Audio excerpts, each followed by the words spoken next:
घड़ी तेज रफ्तार से 11 बजे की तरफ बढ़ रही थी और कमरे में बैठी शीतल बार बार घड़ी को ही घूर रही थी। इतनी परेशानी चल रही है घर में कि न मोहल्ला मिलने आ रहा है और न ही कोई संदेश भेज रहा है। शीतल ने उदास होकर खुद से कहा, मुझे तो लगता था कि वो मुझे लेकर बहुत सीरियस है। तभी अचानक खिड़की के बाहर से एक कागज का टुकड़ा घर के अंदर आकर गिरा। शीतल का चेहरा खुशी से खिल उठा। उसने सोचा, अरे लगता है उस लेटर भेजा है। उसने तुरंत आगे बढ़कर उस कागज को उठाया और जैसे ही उसे खोलकर देखा तो वह हैरान रह गई। उस कागज के अंदर एक गुलाब का फूल तो था, लेकिन उसके साथ एक नींबू और एक सिंदूर की डिब्बी भी रखी हुई थी। शीतल ने थोड़ा अजीब मुंह बनाया और नाक भौं सिकोड़ते हुए सोचा, ये क्या है? लेटर की जगह ये सब? जरूर ये मोहन का ही काम है। उसने उस कागज को फिर से वैसे ही लपेटकर अपने सिरहाने रख लिया और बड़बड़ाई, कल खुद उससे मिलकर ये पोटली उसे वापस कर दूंगी। बेवकूफ कहीं का, कुछ भी करता रहता है। इसके बाद उसने आंखें बंद की और गहरी नींद की आगोश में चली गई। करीब 1 घंटे बाद सोते हुए शीतल को अचानक अपने पैरों पर कोई गीली चीज रेंगती हुई महसूस हुई। वह चौंकते हुए जागी तो उसकी आंखें खौफ से बड़ी हो गईं। उसने देखा कि एक भयानक शैतान उसके ठीक सामने जमीन पर बैठा हुआ है। उसके सिर पर 2 बड़े बड़े घुमावदार सींग थे। सिर पर एक भी बाल नहीं था और उसकी चमड़ी बहुत ही डरावनी और अजीब थी। शीतल के गले से एक तेज चीख निकल गई। इस कहानी की शुरुआत कुछ दिन पहले भीमपुर गांव से होती है, जहां मोहित अपने परिवार के साथ रहता था। उसकी मां का नाम कौशल्या था, पिता का नाम मनोज, उससे छोटी बहन का नाम रेणुका और सबसे छोटी बहन का नाम शीतल था। मोहित रोजाना अपने काम के सिलसिले में गांव से शहर जाता था। एक शाम जब मोहित अपने ऑफिस का काम खत्म करके घर लौट रहा था तो वह बहुत थका हुआ था। उसने खुद से कहा, आज तो बहुत काम था ऑफिस में, बहुत थकावट हो रही है। तभी अचानक उसकी नजर रास्ते के किनारे झाड़ियों पर पड़ी, जहां एक लड़की सूखी लकड़ियां इकट्ठा कर रही थी। मोहित ने सोचा कि इतनी ठंडी रात में यह लड़की यहां अकेली क्या कर रही है। वह कौतूहलवश उस लड़की के करीब गया तो उसने देखा कि लड़की की आंखों में आंसू थे और वह रो रही थी। मोहित ने उससे पूछा, अरे रो क्यों रही हैं आप? क्या परेशानी है आपको? लड़की ने सिसकते हुए जवाब दिया, माफ कीजिए, मैं बहुत परेशान हूं। अगर मैंने आज आग का इंतजाम नहीं किया तो मेरी मां जिंदा नहीं बचेंगी।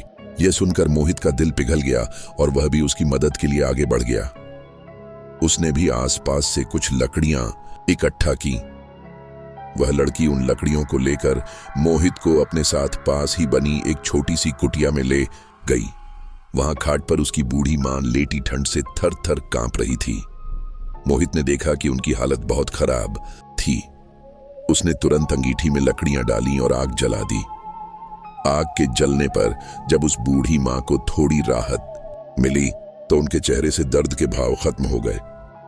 लड़की ने मोहित की तरफ देखा और कहा, आपका बहुत बहुत शुक्रिया, आपने अपना समय निकालकर मेरी मदद की। इन दोनों में बातें शुरू हुई तो लड़की ने बताया कि उसका नाम सुगना है और वह अपनी मां के साथ इस कुटिया में रहती है। उस रात मोहित वहां से अपने घर वापस चला गया। घर आकर मोहित बिस्तर पर लेट गया, लेकिन वह लगातार सुगना के ही बारे में सोच रहा था। अगले दिन उसने अपनी मां से कहा, मां, आज मेरी मुलाकात एक लड़की से हुई। बेचारी जंगल में अपनी कुटिया में रहती है अपनी मां के साथ, बहुत ही परेशान है। इसके बाद मोहित अब जब भी शाम को काम करके शहर से घर लौटता तो वह सुगना से मिलने उसकी कुटिया पर जरूर जाता। सुगना भी उससे अपने दिल के सारे दुख दर्द बांटती तो मोहित को उसके साथ वक्त बिताना बहुत अच्छा लगता था। एक बार मोहित सुगना को अपने घर भी लेकर आया। मोहित के घर वालों ने भी सुगना से बहुत अच्छे से बात की और वह सबको बहुत पसंद आई। ठीक उसी समय मोहित के पिता मनोज अपने खेतों में काम कर रहे थे। काम करते करते अचानक उनकी नजर जमीन पर पड़ी। जहां एक लाल गुलाब का फूल गिरा हुआ था और उसके ठीक पास ही एक नींबू और सिंदूर की डिब्बी भी पड़ी थी। मनोज ने उसे उठाया और सोचने लगे, ये खेत में गुलाब का फूल और ये नींबू। तभी अचानक उन्हें हवा में किसी के गहरी और भयानक सांसें लेने की आवाजें आने लगीं। मनोज चौंक गए और आसपास देखने लगे, लेकिन वहां दूर दूर तक कोई नहीं था। तभी उन्हें महसूस हुआ कि उनके पैरों के नीचे की जमीन में कुछ अजीब सी हलचल हो रही है। उन्होंने कान लगाकर सुना तो वह डरावनी आवाज जमीन के अंदर से ही आ रही थी। मनोज बुरी तरह डर गए।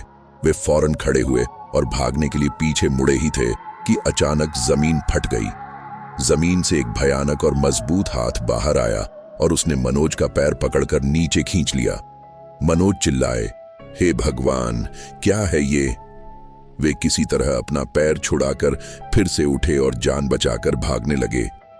वे खेत से बाहर निकलने ही वाले थे कि तभी खेत में खड़ा किया गया बिजुका स्केयरक्रो अचानक उखड़कर उनके ऊपर गिर पड़ा।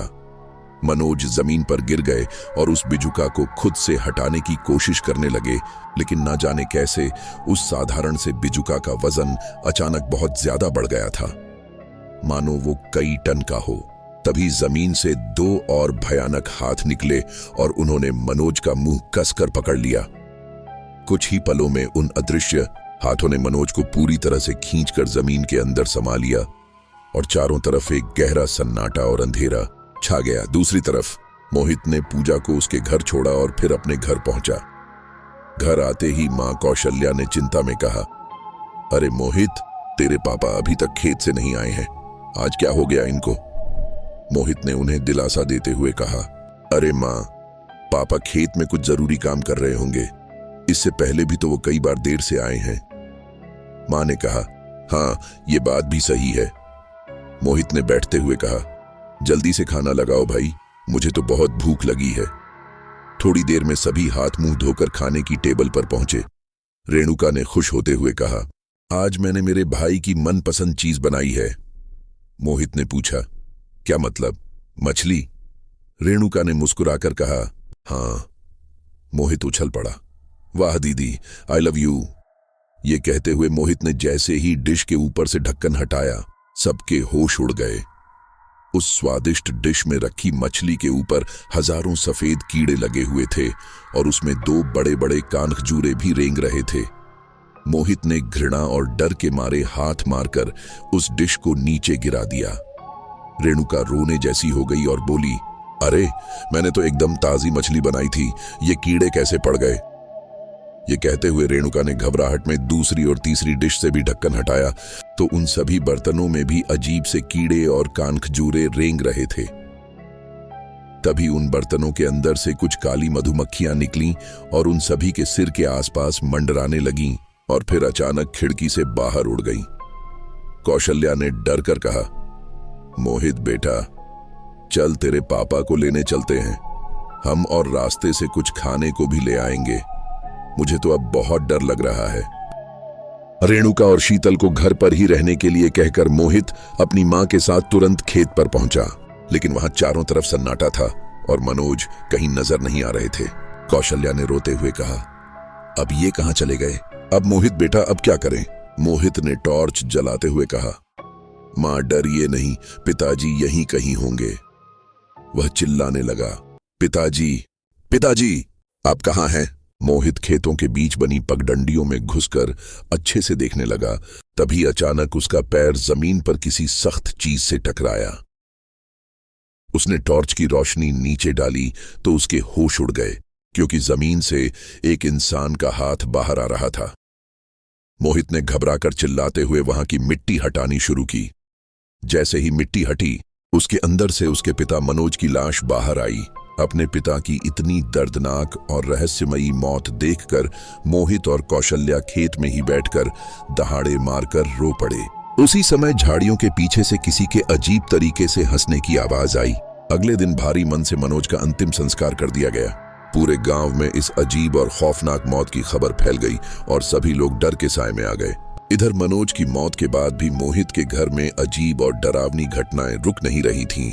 बर्तनों का खुद ही गिरना और अजीब आवाजें आने लगीं, जिनको देखते हुए मोहित ने गांव के मुखिया जी को अपने घर बुलाया। मुखिया जी ने सब देखने के बाद कौशल्या से कहा, कौशल्या, तुम्हारे घर पर जरूर कोई बहुत बुरा साया है। मैं कल ही शहर से एक बहुत अच्छे तांत्रिक बाबा को बुलाकर पता लगाने की कोशिश करता हूं कि तुम्हारे परिवार के साथ जो कुछ भी हो रहा है उसके पीछे असली वजह क्या है। उसी रात के समय मोहित और पूजा अपने घर के आंगन में बैठे थे। पिता की मौत के गम और खौफ की वजह से इन दोनों को नींद नहीं आ रही थी। वहीं रेणुका अपनी मां के साथ उनके कमरे में थी। कौशल्या भी अपने बिस्तर पर बैठी मनोज की तस्वीर को देखकर लगातार रो रही थी। घड़ी तेज रफ्तार से 11 बजे की तरफ बढ़ रही थी और अपने कमरे में अकेली बैठी शीतल बार बार दीवार पर टंगी घड़ी को ही घूर रही थी। शीतल ने चिढ़कर खुद से कहा, इतनी परेशानी चल रही है घर में, ये मोहल्ला तो दूर की बात है, ना कोई मिलने आ रहा है ना कोई संदेश भेज रहा है। मुझे तो लगता था कि वो मुझे लेकर बहुत सीरियस है। तभी अचानक खिड़की के बाहर से एक कागज का टुकड़ा दोबारा घर में आ गिरा। शीतल ने सोचा, अरे लगता है उसी ने लेटर भेजा है। उसने कागज को उठाया और उसे खोलकर देखा तो वह हैरान रह गई। उस कागज के अंदर एक गुलाब का फूल था, लेकिन उसके साथ एक नींबू और एक सिंदूर की डिब्बी भी थी। शीतल ने कुछ सोचा और फिर नाक चढ़ाते हुए कहा, यह क्या है? लेटर की जगह ये सब, जरूर ये मोहन का ही काम है। उसने उस कागज को फिर से लपेटकर अपने सिरहाने रख लिया और कहा, कल खुद उससे मिलकर यह पोटली उसे वापस कर दूंगी। बेवकूफ कहीं का, कुछ भी करता रहता है। उसने आंखें बंद की और नींद की आगोश में चली गई।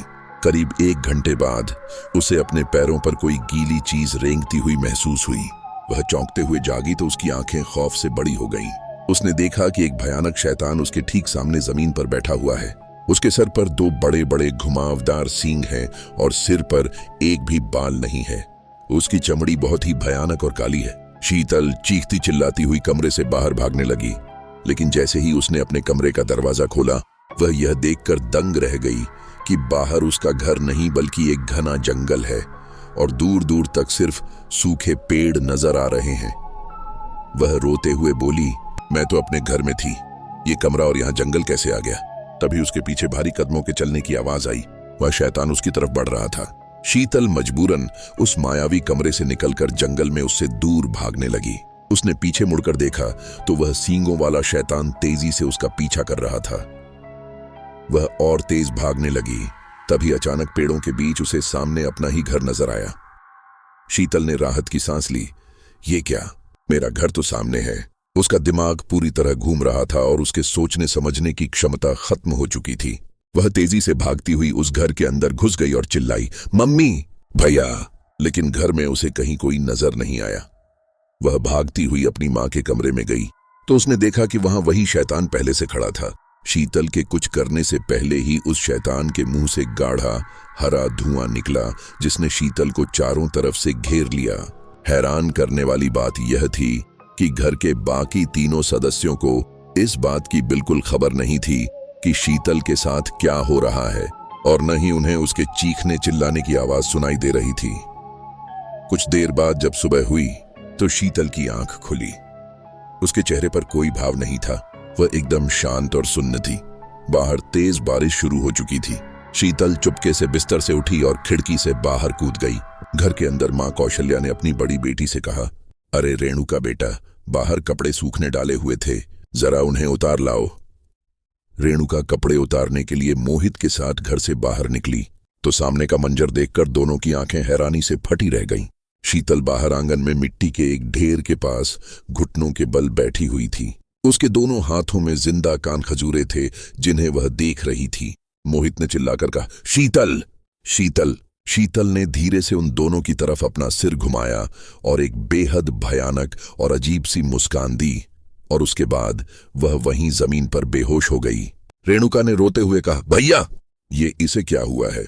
इसे उठाओ जल्दी। मोहित ने तुरंत आगे बढ़कर उसे गोद में उठाया और दौड़कर कमरे में ले आया। शीतल की यह डरावनी हालत देखकर कौशल्या बहुत डर गई और रोने लगी।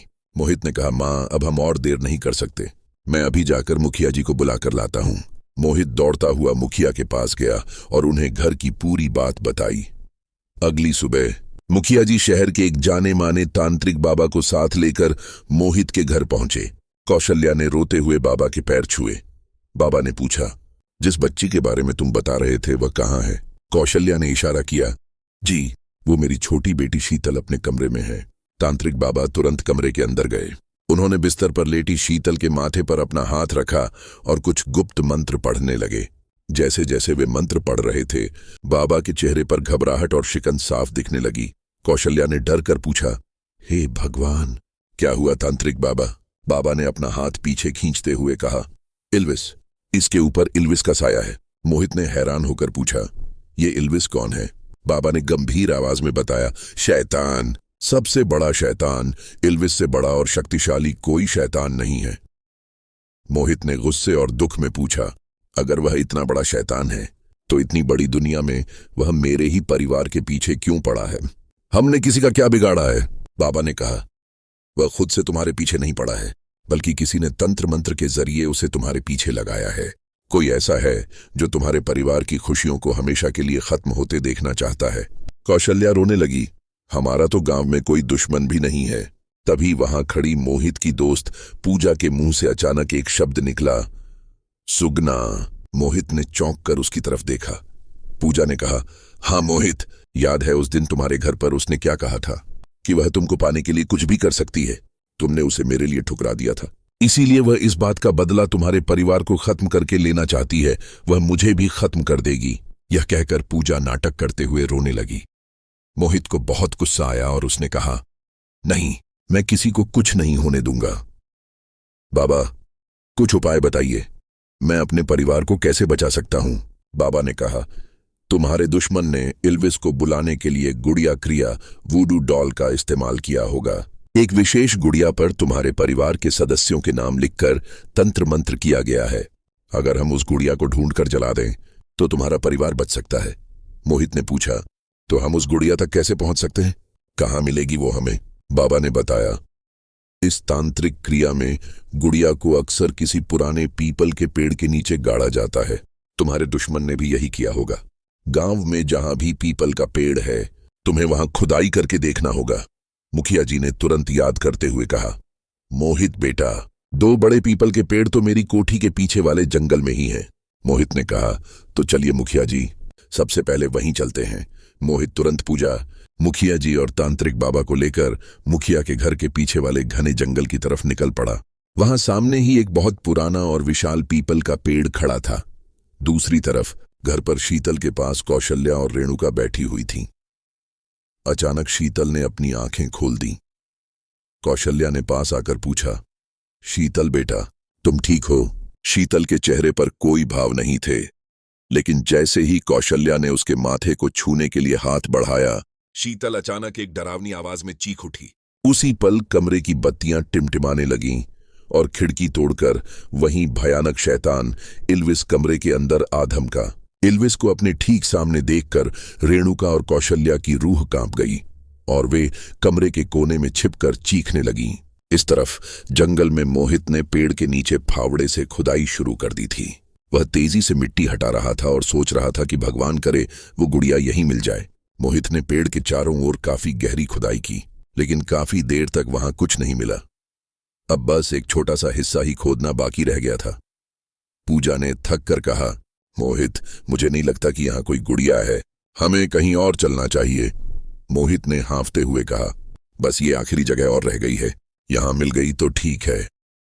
मोहित ने जैसे ही आखिरी हिस्से पर फावड़ा मारा, उसका फावड़ा किसी सख्त चीज से टकराया। उसने हाथ से मिट्टी हटाई तो वहां सचमुच एक कपड़े की अजीब सी गुड़िया दबी हुई थी।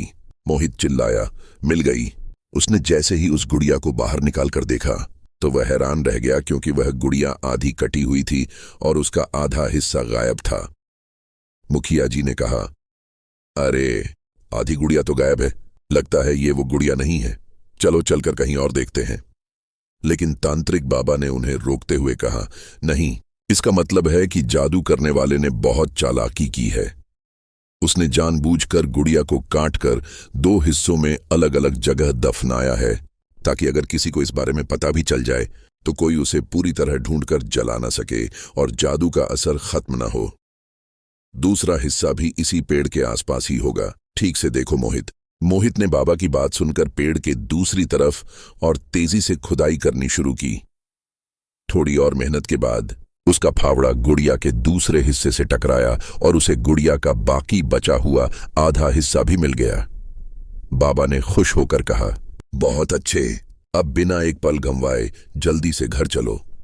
इस गुड़िया को घर के अंदर ले जाकर ही जादुई आग में नष्ट करना होगा, तभी इस भयंकर जादू का असर पूरी तरह खत्म होगा। वे सभी तुरंत वापस घर की तरफ दौड़ पड़े। रास्ते में दौड़ते हुए मोहित ने बाबा से पूछा, बाबा, क्या इस गुड़िया को जलाने से वो शैतान इल्विस मर जाएगा? बाबा ने दौड़ते हुए जवाब दिया, नहीं मोहित, उसे दुनिया का कोई इंसान नहीं मार सकता।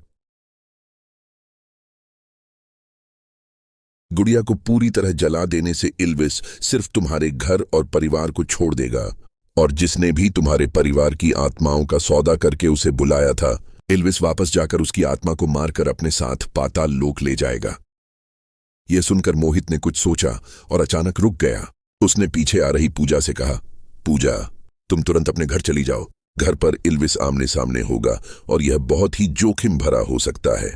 मैं तुम्हें खतरे में नहीं डाल सकता। पूजा ने डरते हुए कहा, ठीक है मोहित, तुम अपना ख्याल रखना। पूजा वहां से ना चाहते हुए भी अपने घर की तरफ मुड़ गई और मोहित, मुखिया जी और बाबा गुड़िया के दोनों हिस्सों को लेकर मोहित के घर पहुंचे। जैसे ही उन्होंने घर का दरवाजा धक्का देकर खोला, अंदर का नजारा देखकर उनके रोंगटे खड़े हो गए।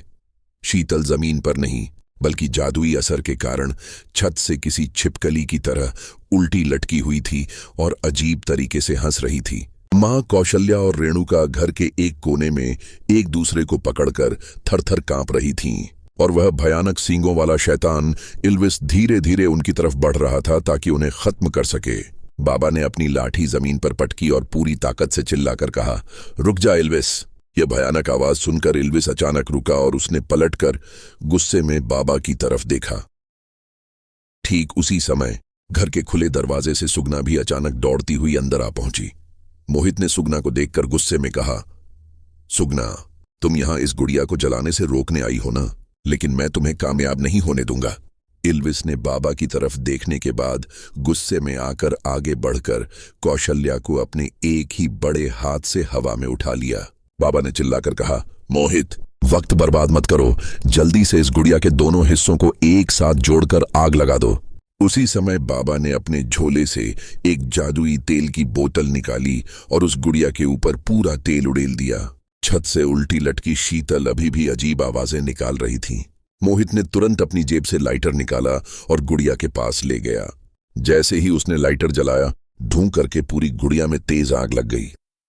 अपनी मां को बचाने के लिए मोहित जैसे ही इल्विस की तरफ भागा, इल्विस ने अपने दूसरे हाथ से मोहित को इतनी जोर से धक्का दिया कि वह दूर जाकर दीवार से टकराया। लेकिन अगले ही पल, जैसे ही वह तांत्रिक गुड़िया आग में पूरी तरह जलकर राख हो गई, इल्विस अचानक दर्द के मारे बहुत जोर से चीख उठा। उसकी पकड़ ढीली हो गई और उसने कौशल्या को नीचे छोड़ दिया। उसी पल छत से चिपकी शीतल भी सीधे नीचे जमीन पर आ गिरी। इल्विस दर्द से चीखता चिल्लाता हुआ खिड़की तोड़कर वहां से बाहर भाग निकला। मोहित उठकर अपनी मां के पास भागा। मां, आप ठीक हो? कौशल्या ने हांफते हुए कहा। हाँ मोहित, मैं ठीक हूं। तभी जमीन पर पड़ी शीतल को भी होश आ गया और वह पूरी तरह सामान्य हो गई। उसने कहा, मां, और कौशल्या ने उसे गले लगा लिया। सुगना अभी भी वहीं दरवाजे के पास खड़ी मोहित को देख रही थी और उसके चेहरे पर एक हल्की सी मुस्कान थी। मोहित ने सुगना को देखा और फिर अचानक तांत्रिक बाबा की तरफ घूमकर पूछा, बाबा, एक बात बताइए, अगर सुगना ने ही यह सब किया था और वह इल्विस को जलाने से रोकने आई थी, तो इल्विस ने सुगना पर हमला क्यों नहीं किया? वह तो सबके ऊपर हमला कर रहा था। तांत्रिक बाबा ने सुगना की तरफ देखा और फिर गंभीर होकर बोले, इसका मतलब साफ है मोहित, सुगना ने तुम्हारे घर पर कोई जादू नहीं किया था। इल्विस उसका गुलाम नहीं था। बाबा की यह बात सुनकर मोहित, कौशल्या और रेणुका के होश उड़ गए और वे सभी हैरान रह गए। मोहित ने पूछा, अगर सुगना ने जादू नहीं किया था तो फिर यह सब किसने किया? तभी अचानक घर के सभी लोगों ने खिड़की से बाहर देखा। दूर से इल्विस का बचा हुआ काला जादुई धुआं और उसकी चीखें सुगना के घर की तरफ नहीं, बल्कि पूजा के घर के अंदर घुस रही थीं। कुछ ही पलों में पूजा के घर से एक आखिरी भयानक चीख सुनाई दी और इल्विस पूजा की आत्मा को अपने साथ लेकर हमेशा के लिए गायब हो गया। यह देखकर मोहित की हैरानी का ठिकाना नहीं था। वह बड़बड़ाया, मतलब पूजा ने ही मेरे परिवार पर जादू किया था? लेकिन क्यों? मैं तो उसी से शादी करने वाला था। सुगना ने आगे बढ़कर मोहित से कहा, मोहित, मैं तुमको यही सच्चाई बताने के लिए यहां भागती हुई आई थी। जब तुमने मुझे ठुकराया तो मैंने पूजा के बारे में गुपचुप तरीके से पता किया। मुझे मालूम पड़ा कि उसने पहले भी शहर के कई अमीर लड़कों को अपने जाल में फंसाया था। उसकी एकमात्र ख्वाहिश थी कि शहर में जाकर ऐश आराम से अकेले रहे, लेकिन गांव का कोई भी लड़का अपना परिवार छोड़कर शहर जाने के लिए तैयार नहीं था। जब तुमने उससे कहा कि तुम अपने माता पिता को छोड़कर शहर नहीं जा सकते, तो उसे लगा कि तुम्हारा परिवार तुमको कभी बाहर नहीं जाने देगा। इसीलिए उसने इल्विस जैसे भयानक शैतान का सौदा किया, ताकि वह तुम्हारे पूरे परिवार को एक एक करके मार सके, जिससे दुनिया में तुम्हारा, अपनी माँ और बहनों के अलावा कोई और सहारा न बचे और तुम मजबूर होकर उसकी बात मानकर सब कुछ बेचकर उसके साथ शहर चले जाओ। मोहित को अपनी आंखें बंद करके अपनी इतनी बड़ी गलती का एहसास हुआ कि उसने एक सच्ची लड़की को छोड़कर एक लालची लड़की पर भरोसा किया था। उसने सुगना के सामने हाथ जोड़े और रोते हुए कहा, मुझे माफ कर दो सुगना, मुझसे बहुत बड़ी गलती हो गई।